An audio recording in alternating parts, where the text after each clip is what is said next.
The flashing red and blue lights sliced through the rain-slicked asphalt, a familiar sight that usually signaled safety. But that night, Assistant District Attorney Marissa Ellison knew those lights meant danger. Handcuffed against the cold metal of her own Lexus, she watched a smirking officer hold up a plastic bag of white powder he claimed to have found under her passenger seat. I thought he had just ruined a black woman's life and career. He had no idea her hidden camera was recording his every single move. The Fulton County Courthouse stood as a towering monolith of granite and glass, a place where lives were irrevocably altered with the single strike of a wooden gavel. For 32-year-old Marissa Ellison, it was a second home. As the youngest and most ruthless assistant district attorney in the Violent Crimes Division, Marissa had built a reputation that preceded her. She was brilliant, meticulous, and unapologetically black in a system that often preferred her demographic on the other side of the defendant's table. A graduate of Georgetown Law, she had clawed her way up from the South Side with nothing but grit and a fiercely sharp intellect. She wore tailored Navy suits like armor and dismantled defense attorneys with a surgical precision that left judges nodding in quiet respect. But her success had not come without making enemies. Over the past year, Marissa had spearheaded an internal corruption probe that resulted in the indictment of 3 veteran narcotics detectives. She had crossed the thin blue line, and in the tribal ecosystem of local law enforcement, that was an unforgivable sin. Across town, in the damp, fluorescent-lit locker room of the 14th Precinct, Officer Garrett Langford was lacing up his boots. Langford was 52, a 20-year veteran of the force who had spent 2 decades marinating in his own bitter prejudices. He was a relic of an older, uglier era of policing. To Langford, the badge was not a shield for the community. It was a bludgeon to enforce his personal worldview. Langford had a file in internal affairs thick enough to stop a bullet. There were excessive force complaints, allegations of racial profiling, and whispers of evidence tampering. But he belonged to a powerful police union, and his brother-in-law was a deputy chief. Time and again, the complaints were swept under the rug, dismissed as hearsay or unsubstantiated. Langford specifically targeted affluent minority neighborhoods. It infuriated him to see young black men and women driving luxury vehicles or owning homes in gated communities. In his twisted mind, they were either dealing drugs or defrauding the system, and it was his sworn duty to put them in their place. "Hey, Artie, you catching the game tonight?" asked Officer Riley Quinn, a rookie fresh out of the academy who had the unfortunate luck of being assigned as Langford's partner for the month. Riley was 23, naive, and already deeply uncomfortable with the way his senior partner operated. Langford slammed his locker shut, the metallic clang echoing off the cinder block walls. "No time for games, kid. We're hunting tonight. End of the month, quota's looking a little light. Time to go shake the trees and see what kind of garbage falls out." Langford adjusted his duty belt, his hand lingering on the grip of his service weapon. He harbored a specific, venomous hatred for the district attorney's office these days. Marissa Ellison's recent prosecution of his buddies in narcotics had felt like a personal attack. He had seen her on the evening news just that morning, giving a press conference about police accountability. He had spat at the television in the break room.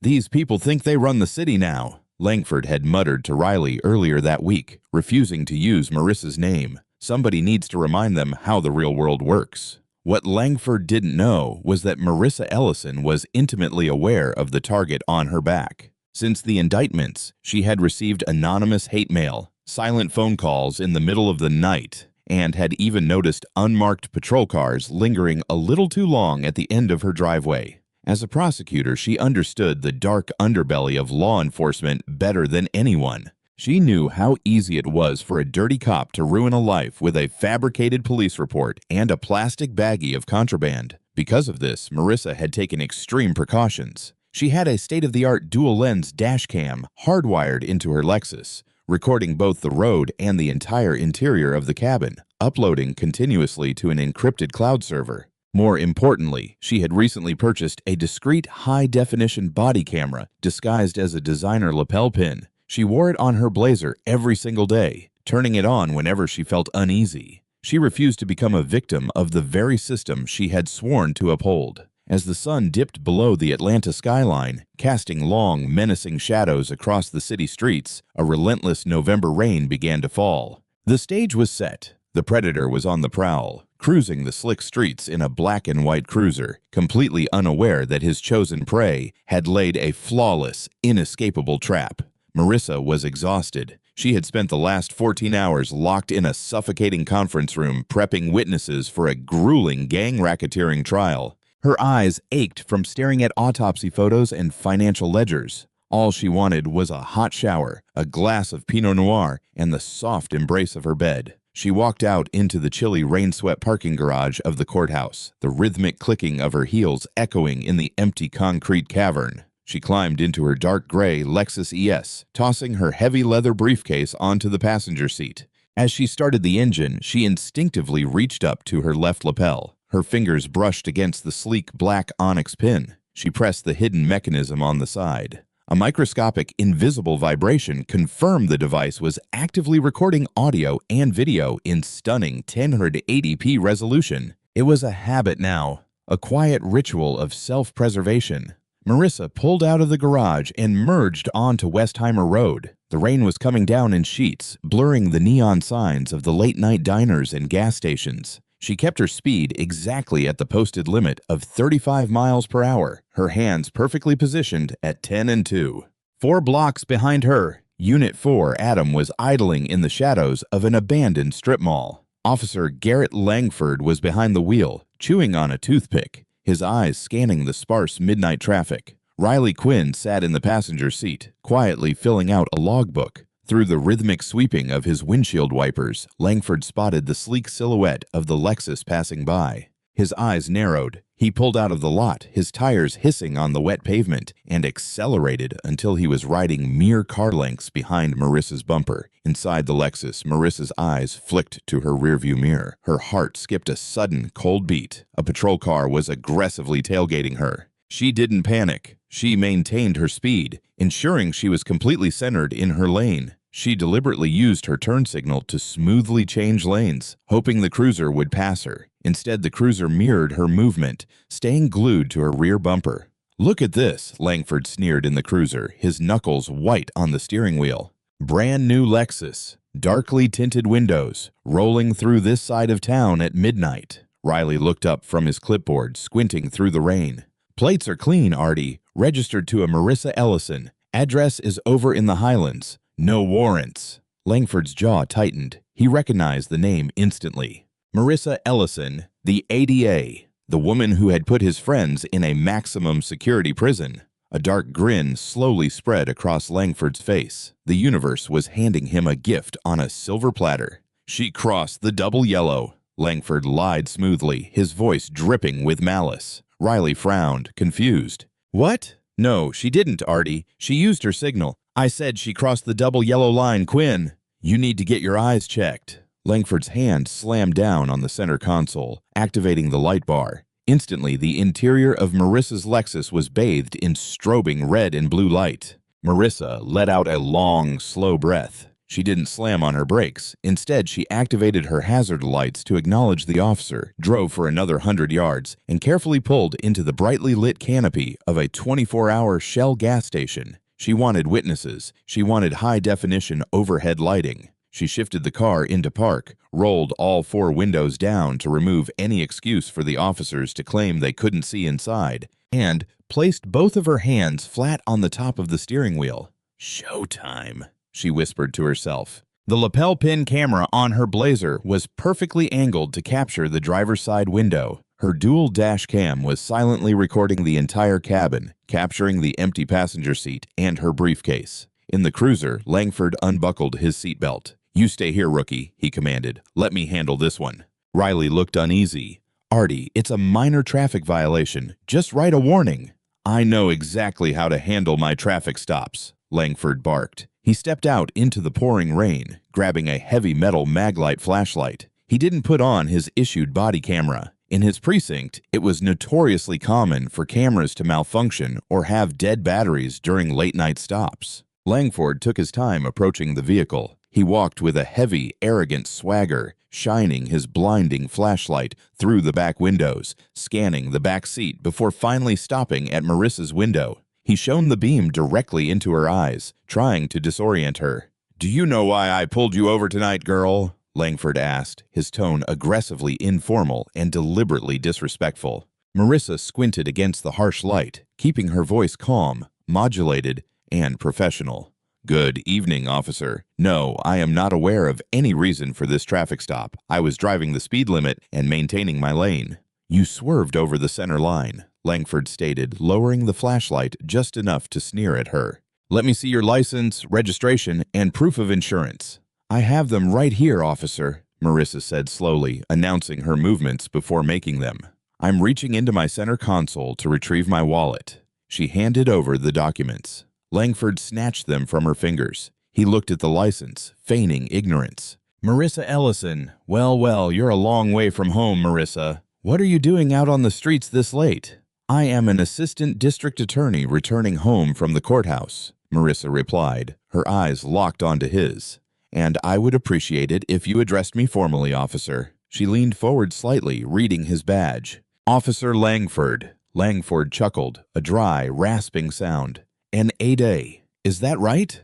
Well, the law applies to everyone, doesn't it? Even fancy lawyers in expensive cars." He leaned closer to the window, invading her personal space, his face inches from hers. He sniffed the air theatrically. Marissa knew exactly what was coming next. It was the oldest trick in the corrupt cop playbook. "You know, Marissa," Langford said, his voice dropping to a menacing whisper, "I'm smelling a very strong odor of marijuana coming from inside this vehicle." Marissa's expression remained perfectly stoic, but inside, her blood turned to ice. She didn't smoke. Nobody had ever smoked in this car. The claim was entirely fabricated, a legal loophole used to bypass the Fourth Amendment and manufacture probable cause for an unwarranted search.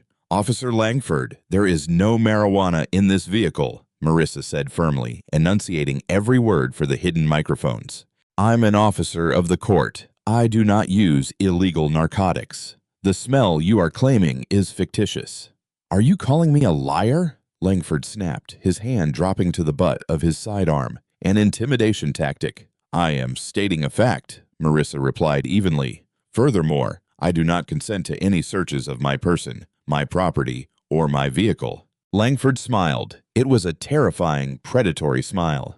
"That's the beauty of the law, counselor. When I smell contraband, I don't need your consent. Step out of the vehicle." The heavy rain battered the metal roof of the gas station canopy, creating a deafening hum that added to the suffocating tension. Marissa did not argue. Arguing with an armed, aggressive officer on the side of the road was a death sentence, regardless of how much law you knew. The courtroom was her battlefield, not the asphalt. "I am complying with your order to step out of the vehicle, Officer Langford," Marissa stated clearly. She unbuckled her seatbelt, opened the door, and stepped out into the damp, freezing air. She was shivering, whether from the cold or the adrenaline she couldn't tell. "Turn around. Face the vehicle. Hands on the roof," Langford barked. Marissa complied. Langford kicked her legs apart roughly, a completely unnecessary use of physical force. He patted her down, his hands lingering a little too long, a little too aggressively along her waistline and pockets. It was designed to humiliate her, to strip away her authority, and reduce her to just another suspect on the street. From the cruiser, Officer Riley Quinn finally stepped out, standing a few feet away, looking deeply conflicted. "Everything all right, Artie?" he called out nervously. "Just fine, Quinn," Langford shouted back over his shoulder. "Keep an eye on the suspect. I'm conducting a probable cause search of the cabin." Marissa turned her head slightly to look at Riley. "Officer," she said calmly, her voice carrying over the rain, "I want you to note for the record that I have explicitly denied consent for this search. Your partner is acting outside the bounds of the law." Riley swallowed hard, looking away, unable to meet her gaze. The code of silence was already suffocating him. Langford leaned into the driver's side of the Lexus. He began tearing through the vehicle with reckless abandon. He pulled everything out of the center console, receipts, lip balm, charging cables, throwing them onto the leather seats. He opened the glove compartment, scattering the owner's manual and insurance papers across the floorboards. He was putting on a show, tearing her pristine sanctuary apart. But Marissa wasn't watching Langford's back. She was entirely focused on the knowledge that her dual dash cam, perfectly mounted beneath her rearview mirror, was recording every micro-expression, every movement Langford made inside her car. Langford moved to the passenger side. He opened her heavy leather briefcase, violently dumping out sensitive case files, highlighters, and legal pads. Finding nothing, he grew visibly frustrated. He leaned deep into the passenger side footwell. This was the moment, the magician's trick. Because of the angle of the dash cam, the lens captured a crystal-clear view of Langford's left hand. As he pretended to search beneath the passenger seat, his hand slipped into the cargo pocket of his uniform pants. With practiced, smooth agility, he pulled out a small clear plastic baggie containing about 2 grams of a white, powdery substance. He palmed it, then swept his hand under the seat before dramatically pulling it back out into the open. "Well, well, well," Langford's voice echoed from inside the car, thick with a sickeningly triumphant glee. He backed out of the vehicle, standing up straight under the harsh gas station lights. He held the small plastic baggie up by the corner, dangling it in the air for Marissa and Riley to see. The white powder caught the light. "Look what we have here, Quinn," Langford said, walking slowly back toward Marissa. "Seems our honorable assistant district attorney has a little secret habit." Riley stared at the baggie, his eyes wide. "Artie, where did you find that?" "Stuffed right under the passenger seat," Langford lied without missing a beat. "Classic hiding spot." Marissa looked at the baggie. Then she looked directly into Langford's eyes. She didn't scream. She didn't cry. She didn't launch into a hysterical defense. She knew that any emotional reaction would be used against her in the police report, painted as erratic, drug-induced behavior. Instead, her face settled into a mask of pure, unadulterated coldness. "You planted that," Marissa said softly, her voice steady and lethal. Langford let out a booming, theatrical laugh. "Oh, that's rich. The suspect claims the police planted the evidence. Never heard that one before. Quinn, you hear that? The ADA is resorting to street thug excuses." Langford closed the distance between them. He violently grabbed Marissa's wrists, wrenching them behind her back with enough force to strain her shoulders. The cold, heavy steel of the handcuffs bit brutally into her skin as he ratcheted them closed, far tighter than necessary. "Marissa Ellison," Langford whispered maliciously into her ear, close enough that she could smell the stale coffee and tobacco on his breath. "You are under arrest for felony possession of a controlled substance. You have the right to remain silent, which I highly suggest you do, because your career is officially over. By tomorrow morning, your face is going to be plastered on every news station in the state. You're done." He shoved her roughly toward the back of the patrol car. As Marissa was forced to bend down and slide into the hard plastic back seat of the cruiser, she looked back at her Lexus. Through the rain-streaked window, she could just barely make out the tiny blinking red light of her dash cam. Langford slammed the cruiser door shut, trapping her in the dark, suffocating cage. He stood outside in the rain, grinning at his partner, holding up the baggie like a prized trophy. He had won. He had taken down the untouchable ADA, or so he thought. Sitting in the darkness, her hands aching in the steel cuffs, Marissa Ellison allowed a slow, dangerous smile to curve her lips. Officer Garrett Langford had just signed his own death warrant in the criminal justice system. I had brought a plastic bag to a digital fight, and Marissa was going to bury him. The holding cell at the 14th Precinct smelled intensely of industrial bleach and decades of human despair. It was a scent Marissa knew intimately from her years walking through the bowels of the criminal justice system, but experiencing it from behind the iron bars was a jarring, visceral shock. She sat on a cold, scarred stainless steel bench. Her designer navy blazer was wrinkled, her wrists bruised from the excessively tight handcuffs. Officer Garrett Langford had dragged out the booking process with agonizing, deliberate slowness. He had relished every second of her humiliation. When he took her mugshot, he had instructed her to step back, step forward, turn left, turn right, snapping a dozen unnecessary photos until he captured one where the harsh fluorescent lighting made her look haggard and defeated. During the fingerprinting, he had pressed her fingers onto the digital glass scanner with enough downward force to make her joints ache. Through it all, Marissa had remained a statue of icy composure. She knew the precinct was wired with security cameras. She knew Langford was trying to provoke a reaction, a shout, a curse, a tear. anything he could document as combative behavior. She gave him absolutely nothing. Her face was a blank slate. Her breathing was steady. Officer Riley Quinn stood near the doorway of the booking room the entire time, his arms crossed over his chest, his eyes fixed firmly on the scuffed linoleum floor. The young rookie looked physically sick. He knew exactly what had happened on that rain-slicked road. He had seen the empty seat, heard Langford's lies, and watched his training officer casually destroy a woman's life over a personal vendetta. But the blue wall of silence was an ironclad doctrine at the 14th Precinct. To break it meant ending his own career before it had even begun, or worse, becoming a target himself. "All right, counselor," Langford sneered, wiping his hands with a paper towel.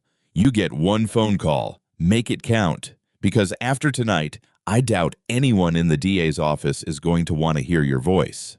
Marissa stood up slowly, maintaining her dignity despite the circumstances. She walked to the wall-mounted phone, picking up the heavy receiver. She didn't call her boss, District Attorney Dominic Hale. Not yet. Instead, she dialed the private cell phone number of Julian Voss. Julian was the most ruthless, high-priced criminal defense attorney in Atlanta. In the courtroom, he and Marissa were sworn enemies, clashing in spectacular legal battles that often made the evening news. But outside the courtroom, there was a deep mutual respect built on years of testing each other's mettle. More importantly, Julian absolutely despised corrupt cops. The phone rang twice before a gravelly voice answered. "Voss."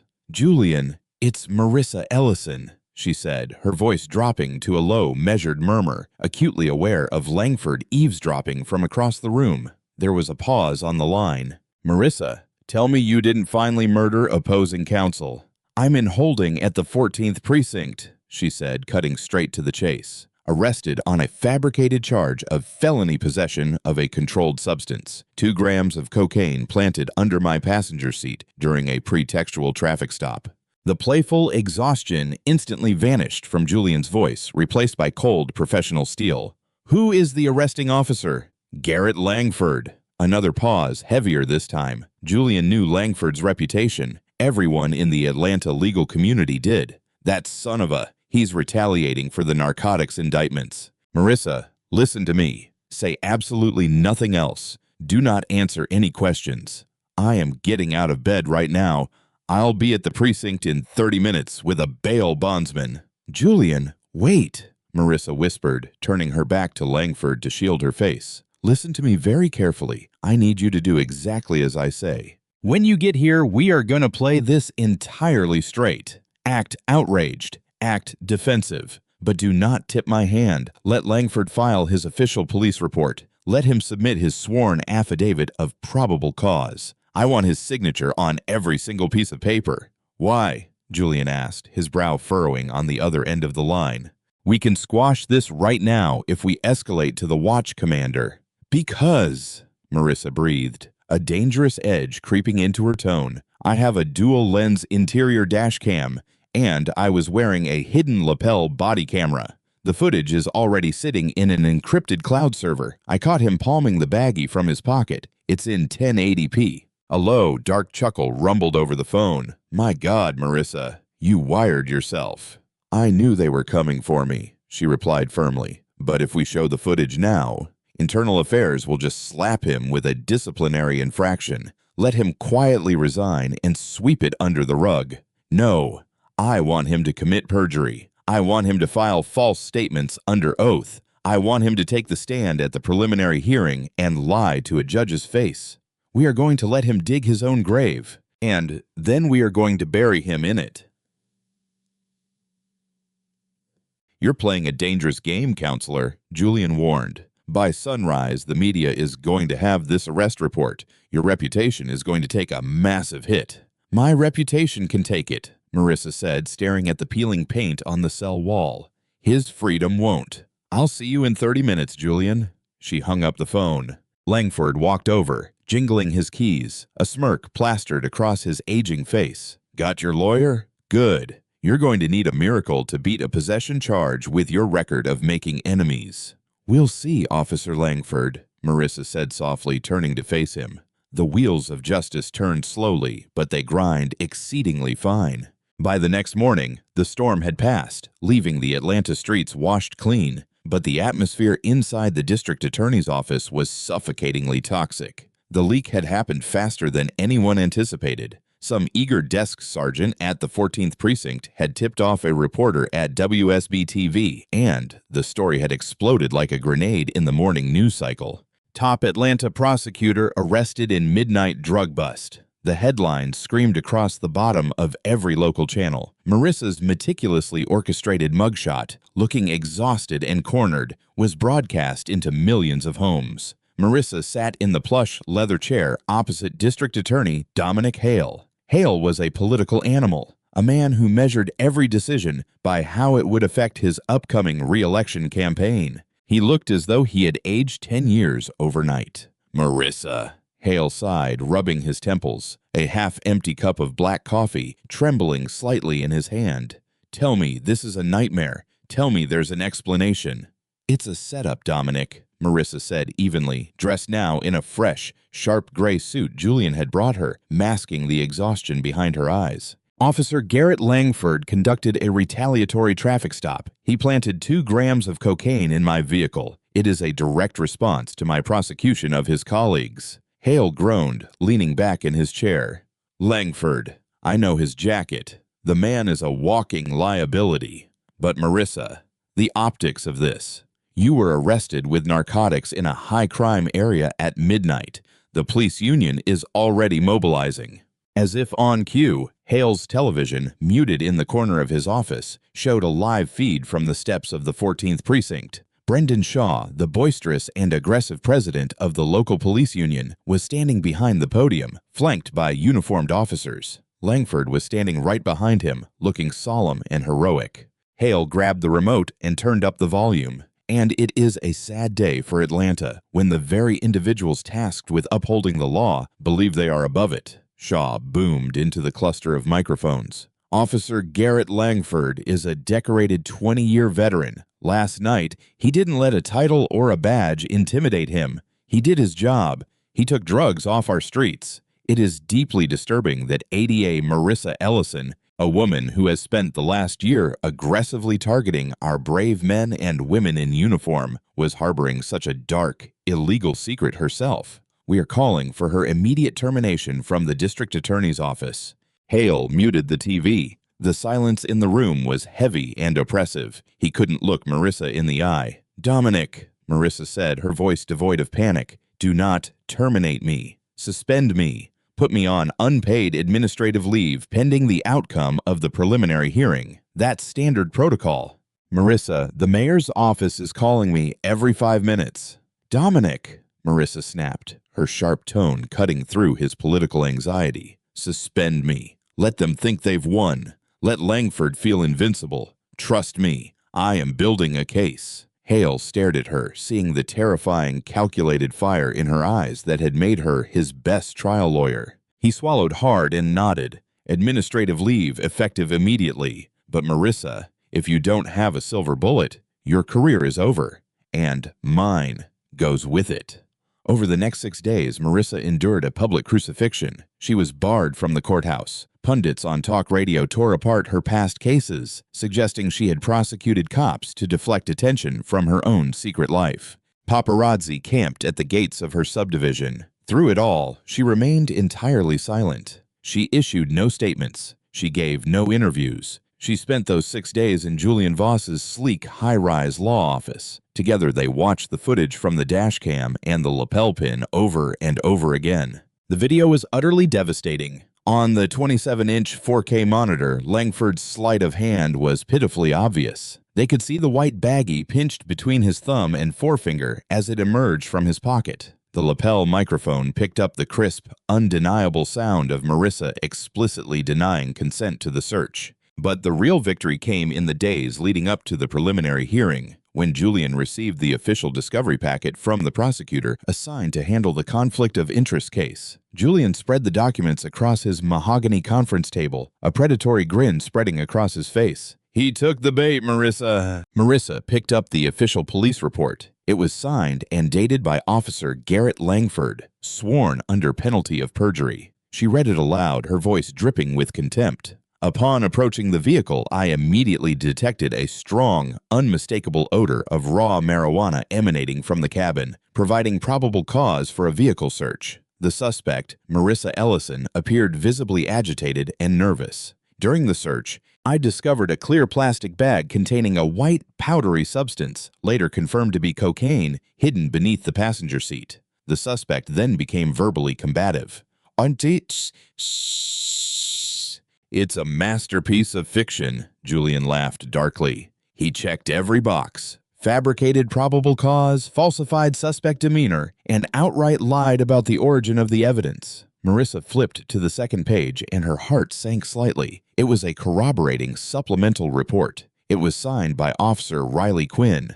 I assisted Officer Langford on the scene. I can confirm the strong odor of marijuana and witnessed Officer Langford retrieve the narcotics from beneath the passenger seat. The statement read. Marissa sighed, tossing the paper onto the table. Langford forced the kid to sign it. He made Quinn an accessory to perjury to ensure the rookie couldn't flip on him later. If Quinn goes down with him, so be it. I gave him a chance to speak up on the street. He chose the badge over the truth. This is exactly what we needed, Julian said, tapping the documents. Langford has officially committed aggravated perjury and filing a false police report. The trap is set, Marissa. All we need now is for him to walk into the courtroom and swear to these lies in front of Judge Caldwell Reed. Judge Reed? Marissa raised an eyebrow. Reed was a notoriously strict, no-nonsense judge who absolutely detested liars in his courtroom. He was known for holding lawyers and cops in contempt of court for the slightest infractions.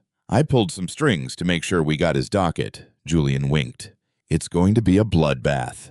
Marissa looked out the floor-to-ceiling windows of the law office, watching the Atlanta traffic crawl far below. She thought about the panic she had felt when those lights flashed in her rearview mirror. She thought about the cold steel of the handcuffs and the smug, racist triumph on Langford's face. She wasn't just fighting for her career anymore. She was fighting to sever a rot that had infected the city. Let him enjoy his final hours as a cop, Marissa said quietly. Because in that courtroom, I am going to take everything from him.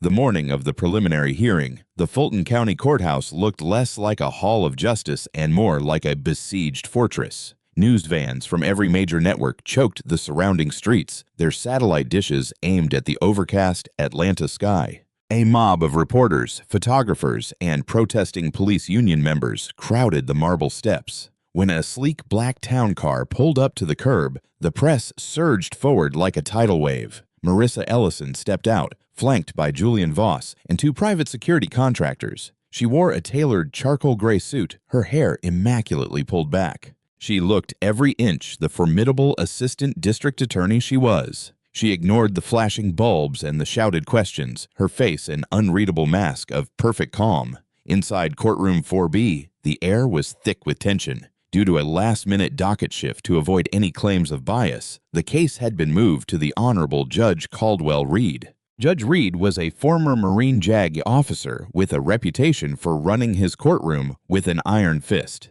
He had zero tolerance for grandstanding and even less for perjury. At the prosecutor's table sat Theo Brennan, a special prosecutor brought in from neighboring Cobb County to handle the conflict of interest. Brennan was a competent, by-the-book lawyer who believed he was prosecuting a straightforward drug possession case. He had no idea he was walking into a meticulously laid minefield. At exactly 9 o'clock, the bailiff's voice rang out.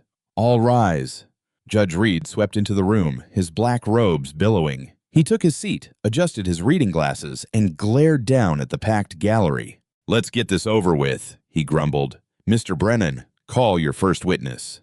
"The state calls Officer Garrett Langford," Brennan announced. Langford stood up from the front row of the gallery. He had worn his Class A dress uniform for the occasion, complete with a chest full of commendations he had earned decades ago. He walked to the witness stand with a swagger that bordered on theatrical, placing his left hand on the Bible and raising his right. He swore to tell the truth, the whole truth, and nothing but the truth. Under direct examination, Brennan led Langford through the events of that rainy night. Langford was a seasoned testifier. He spoke clearly, maintaining eye contact with the judge, painting a picture of a routine traffic patrol that yielded an unexpected and tragic discovery. Officer Langford, what prompted you to initiate the traffic stop? Brennan asked. The defendant's vehicle crossed the double yellow line, an unsafe lane change in hazardous weather conditions. Langford lied smoothly, his face a portrait of civic duty. And what happened when you approached the vehicle? As soon as the window was lowered, I was hit with the overwhelming odor of raw marijuana. Given my 20 years of training and experience, I immediately recognized the scent, which provided me with probable cause to conduct a search of the vehicle. Brennan nodded. Did the defendant cooperate? Langford let out a heavy, disappointed sigh. No, sir, she was highly agitated, erratic. She aggressively denied consent, but given the probable cause, I proceeded. During my search of the passenger side footwell, I discovered a clear plastic baggie containing 2 grams of a white powder, which field tested positive for cocaine. Thank you, officer. Nothing further. Brennan sat down, satisfied. He had established probable cause, discovery, and chain of custody. Judge Reed turned his gaze to the defense table. Mr. Voss, your witness. Julian Voss stood up slowly, buttoning his suit jacket. He didn't carry a legal pad. I didn't carry any notes. He walked to the center of the courtroom, his eyes locked onto Langford like a hawk zeroing in on a field mouse. Officer Langford, Julian began, his voice surprisingly soft, echoing in the dead-silent courtroom. 20 years on the force. You must have conducted thousands of traffic stops. You consider yourself an expert in procedure, don't you? I know the law, counselor, Langford replied, a smug smile tugging at the corner of his mouth. I'm sure you do. Now, you testified under oath today, and in your sworn police report that my client was driving erratically. You are absolutely certain she crossed the double yellow line. I saw it with my own eyes. And the smell of marijuana. You are absolutely certain it was present. Overwhelmingly so, yes. Julian paced slowly in front of the jury box. And the cocaine? You are absolutely certain under penalty of perjury that you found that baggie beneath the passenger seat of Ms. Ellison's Lexus. Langford leaned forward, gripping the edges of the witness stand. I found the drugs exactly where I said I found them, Mr. Voss. Under the seat. Not in your pocket? Julian asked, his voice dropping to a dangerous whisper. The courtroom collective held its breath. Special Prosecutor Brennan half stood from his chair. Objection, Your Honor. Argumentative. Overruled, Judge Reed barked, leaning forward, his interest suddenly piqued. Answer the question, officer. Langford scoffed, shaking his head. No, counselor, it was not in my pocket. I don't carry illegal narcotics on my person. Perfect, Julian said, a terrifying, razor-sharp smile breaking across his face. He turned to the bench. Your Honor, the defense would like to introduce into evidence Defense Exhibit A, a digital video and audio file time-stamped and geolocated, which has been independently verified and authenticated by Celebrite Digital Forensics. Brennan jumped up. Your Honor, the state has not been provided with any video evidence during discovery. Because it is impeachment evidence, Your Honor, Julian countered smoothly, his voice rising with theatrical authority. Under Georgia law, we are not required to disclose impeachment evidence intended solely to prove a state's witness is committing perjury on the stand. Judge Reed's eyes narrowed. He looked at Julian, then at Langford, who suddenly looked as though he had swallowed a stone. I will allow it. Play the video, Mr. Voss, but it better be exactly what you claim it is. Julian gestured to a technician sitting behind the defense table. The large 85-inch flat-screen monitors mounted on the courtroom walls flickered to life. The courtroom was instantly plunged into the high-definition reality of Marissa's vehicle. The video was split-screen. The left side showed the wide-angle view of the dual dash cam, perfectly illuminating the interior of the car. The right side showed the hidden lapel camera view, capturing Langford from the chest up. First, the audio played, crisp, clear, and damning. Officer Langford, there is no marijuana in this vehicle. Marissa's voice echoed through the courtroom speakers. I am an officer of the court. I do not use illegal narcotics. The smell you are claiming is fictitious. Then came the visual. The entire gallery watched in horrified fascination as Langford forced Marissa out of the car. The footage showed Langford tearing through the spotless interior, and then came the magician's trick. On the massive screens played in pristine 1080p resolution, Every single person in the courtroom watched as Officer Garrett Langford plunged his left hand into his cargo pocket. They watched his fingers pinch the small, clear baggie. They watched him palm the drugs, sweep his empty hand under the passenger seat, and pull the baggie out into the open as if he had just discovered it. "Well, well, well," Langford's voice sneered from the speakers. "Look what we have here, Quinn." The video paused, freezing on a high-resolution frame of Langford holding the planted evidence, his hand clearly emerging from an upward trajectory, nowhere near the floorboards. The silence in the courtroom was absolute. It was a suffocating, heavy vacuum, the kind of silence that precedes an explosive shockwave. On the witness stand, Garrett Langford had turned the color of wet ash. The smug arrogance was entirely gone, replaced by the wide-eyed primal terror of an animal that has just stepped into a steel jaw trap. He opened his mouth to speak, but no words came out. Julian Voss turned slowly from the monitors and locked eyes with the disgraced cop. "Officer Langford, would you like to revise your previous sworn testimony? Or would you like me to play it again in slow motion?"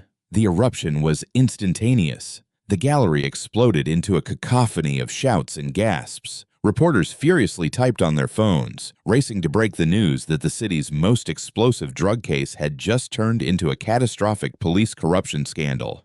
"Bang, bang, bang, order, order in my courtroom," Judge Caldwell Reed roared, his face flushed with unadulterated fury. His gavel struck the wooden sounding block with the force of a gunshot. The bailiffs stepped forward, their hands resting on their holstered weapons, forcing the crowd back into their seats. Judge Reed slowly turned his terrifying gaze toward Garrett Langford. "Officer Langford," the judge said, his voice trembling with a cold, white-hot rage, "you swore an oath before God and this court. You filed a sworn affidavit. You attempted to use the power of the state of Georgia to destroy an innocent woman's life because of a personal vendetta."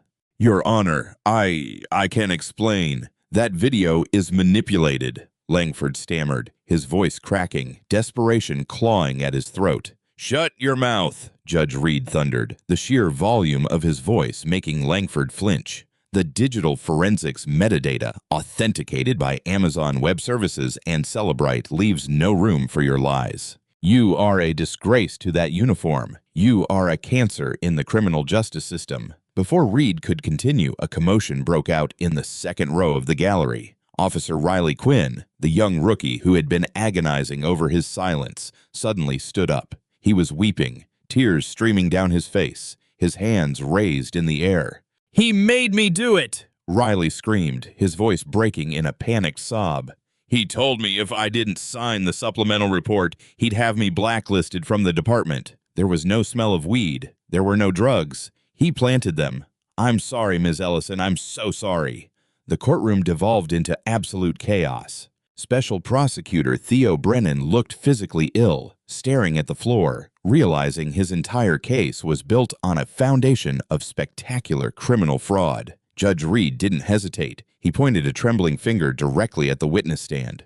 "Bailiff," Reed commanded, his voice echoing off the high ceilings. "Take Garrett Langford into custody right now. I am holding him in direct criminal contempt of court. Furthermore, I am recommending the district attorney's office immediately convene a grand jury to indict this man for aggravated perjury, tampering with evidence, deprivation of civil rights under color of law, and filing a false police report." Two heavily armed Fulton County deputies advanced on the witness stand. Langford's legs seemed to give out. He stumbled, his chest heaving with panic. "You can't do this. I have union protection, Brendan!" Langford shouted, looking frantically toward the gallery, where Brendan Shaw, the union boss, was sitting. But Shaw was already standing up, his face pale, quietly slipping out of the back doors of the courtroom. Langford was toxic waste now. The union was abandoning him. The deputies grabbed Langford roughly by the arms. The man who had spent 20 years brutalizing the citizens of Atlanta with impunity was slammed face first against the polished wood of the witness stand. The heavy steel handcuffs ratcheted around his wrists with a loud metallic click, click, click. It was the exact same sound Marissa had endured in the rain. "Take him to the Fulton County Jail," Judge Reed ordered in disgust. "No bail. He is a flight risk and a danger to the integrity of this community." As Langford was dragged down the center aisle of the courtroom in disgrace, he locked eyes with Marissa Ellison. Marissa didn't smile. She didn't gloat. She simply stared at him with the cold, immovable weight of justice. She had beaten him at his own game, using his own arrogance against him. Shortly afterward, the landscape of the Atlanta legal system experienced a seismic shift. All charges against Marissa Ellison were dismissed with extreme prejudice. District Attorney Dominic Hale publicly apologized on live television, immediately reinstating her to her position with a promotion to Deputy Chief of the Violent Crimes Division. The Georgia Bureau of Investigation launched a massive, sweeping probe into the 14th Precinct. Riley Quinn, having confessed in open court, was granted immunity in exchange for his full cooperation, providing the GBI with a ledger of Langford's historical abuses. Every single conviction Langford had secured over the past decade was immediately placed under review. Marissa retained a powerhouse civil rights law firm, colleagues of the legendary Ben Crump, to file a staggering federal lawsuit against the city, ensuring the police department would be subjected to federal oversight for a generation. Sometime later, on the eve of Langford's transfer to a maximum security state penitentiary, where he was facing 15 to 20 years behind bars, Marissa Ellison made a quiet, unpublicized visit to the Fulton County Jail. She sat in the bleak visitor's room, a pane of reinforced plexiglass separating her from the man who had tried to ruin her. Langford emerged in an orange jumpsuit, his hair thinning, his face hollowed out by the sheer terror of knowing what happens to corrupt cops in general population. He picked up the heavy black receiver. "What do you want?" Langford sneered, though the bravado was entirely gone, replaced by a pathetic, trembling weakness. "Come to gloat?" Marissa picked up her end of the phone. She looked at him, feeling absolutely nothing but cold closure. "I came to make a promise," Marissa said, her voice smooth and chillingly calm. "I'm going to personally oversee the review of every single case you ever touched, Langford. Every man or woman you planted evidence on, every life you derailed, I'm going to find them and I'm going to set them free. Your entire legacy is going to be erased. It will be as if you never existed." Langford stared at her, his lips trembling. A tear finally escaped the corner of his eye as the absolute finality of his destruction settled over him. Marissa hung up the phone. She didn't look back as she walked out of the prison, the heavy steel doors echoing behind her. She stepped out into the bright, warm Atlanta sunshine, breathing in the clean air. The storm was finally over. She had work to do. If this story of justice served made your blood pump, hit that like button and subscribe to the channel right now. We bring you the most intense, jaw-dropping stories of revenge, legal drama, and real-world karma every single week. What would you have done in Marissa's situation? Would you have stayed calm or lost your cool? Drop your thoughts in the comments below. I read every single one. Don't forget to share this video with a friend who loves a satisfying plot twist, and ring that notification bell so you never miss an upload. Until next time, stay safe and stay sharp.